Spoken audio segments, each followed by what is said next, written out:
అంటే విన్ గారు, అంటే కళ్యాణ్ గారిని సంబంధించి ఏ సినిమా వచ్చినా, ఏ సీన్ వచ్చినా, ఏ డైలాగ్ వచ్చినా ఫ్యాన్స్లో ఎలా ఫీస్ట్ ఉంటుందో అర్థం చేసుకోవచ్చు. మీ కథకు తగ్గట్టు టైటిల్ తమ్ముడు అని పెట్టారు.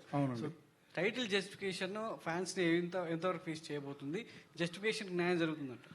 యాక్చువల్గా నాకు ఇది తెలుసండి. And I was waiting this question will come.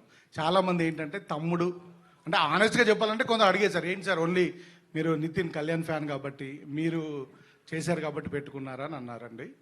యాక్చువల్గా నితినే పెట్టమన్నాడా? నేను యాక్చువల్గా రాకన్నా ముందే ఒకరు అడిగారు, నితిన్ తీసేసుకున్నాడా సార్ తమ్ముడు టైటిల్ అని ఎవరు అడిగారు.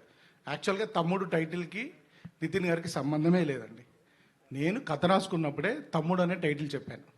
ఫస్ట్ ఆఫ్ ఆల్ టైటిల్ ఎందుకు పెడతామండి మనం?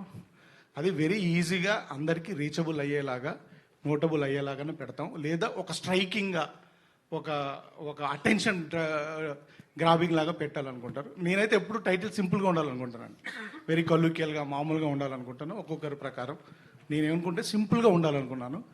ఈ కథకి ఈ టైటిల్ యాప్ట్ కాబట్టి ఈ టైటిల్ పెట్టానండి. ఫస్ట్ జస్ట్ టైటిల్ బాగుంది కదా అని చెప్పేసి అటెన్షన్ వచ్చి ఈరోజు జనాలు ఎవరు రారండి. ఏది సినిమా సగం చూపించినా కానీ కూడా ఎవరు రావట్లేదు. అంటిల్ అన్లెస్ మన కంటెంట్ ఉంటేనే వస్తారు. జస్ట్ ఒక టైటిల్ పెట్టి దాన్ని ఏదో నేను క్యాష్ చేసుకుందాం అని మాత్రం పెట్టలేదు. ఈ సినిమాకి యాప్ట్ కాబట్టి పెట్టాను.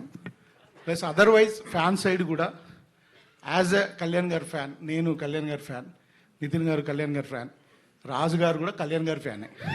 ఓకే, ఒక కళ్యాణ్ గారి ఫ్యాన్గా మనం వాడుకోవచ్చుగా, మనకు హక్కు ఉందిగా.